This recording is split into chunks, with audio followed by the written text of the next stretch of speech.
It seems to me that along with the concept of being at war is the concept of nationhood. And when we talk about the concept of nationhood in context of black people, of New African people, we're talking about a land base on this country. And I wonder if you would tell us, just if you could just elaborate for me, how through your struggle you came to become a New African. I mean, what compelled you? What were the things that compelled you to identify yourself as such?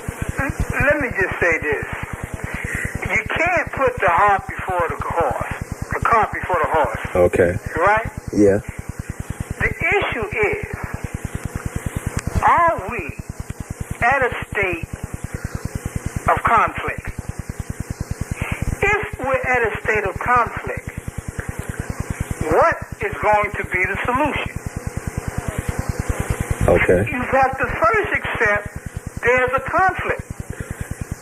If you don't accept there's a conflict, then you can't fathom a separate nation.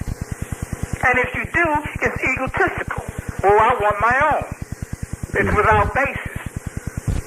But if you understand that we do not coexist in a vacuum, that we are in a life and death struggle, that the history of us being brought here and how we're treated since we've been here demands that we come up with some formula to resolve this contradiction, or else our condition and our circumstances might be the cause of the fall of all humanity on the planet Earth.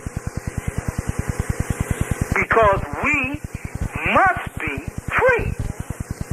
Now, everybody doesn't agree with that scenario. You follow me? Yeah, that's true. Some people believe that we can formulate a better living and life condition by participating in an integrated political and economic system, cultural system.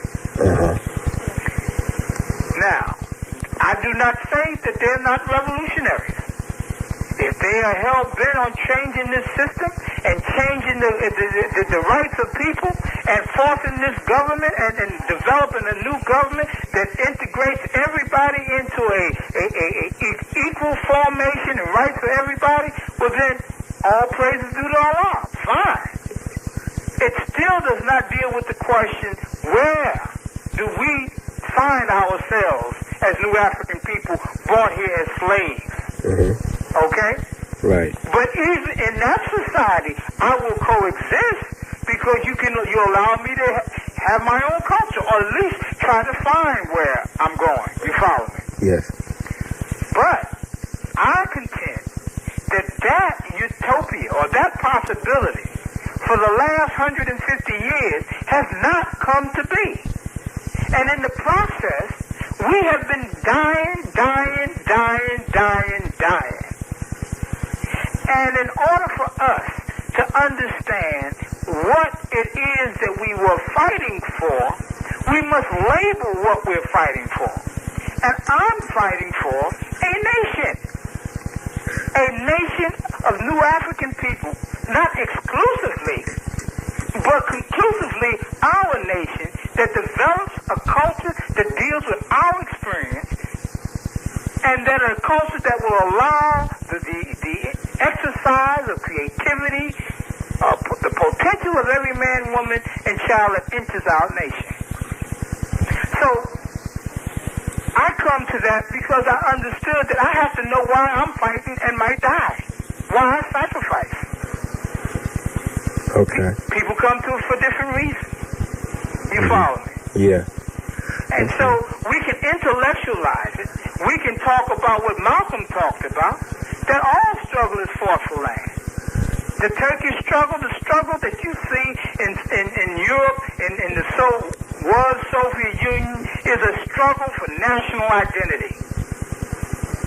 That the different nations in the Soviet Union feel that they must have their own land base, they must make their own decisions and formulate their own policies as it relates to other peoples in the world. And that was the mighty Soviet Union.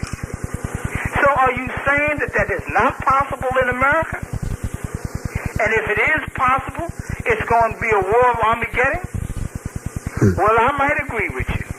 But it does not take away from the fact that you must know why you're fighting and why you're sacrificing and why you might die. Okay. You can't be vague about that. Okay. Because what we're struggling for is the control of the natural resources. And what you saw in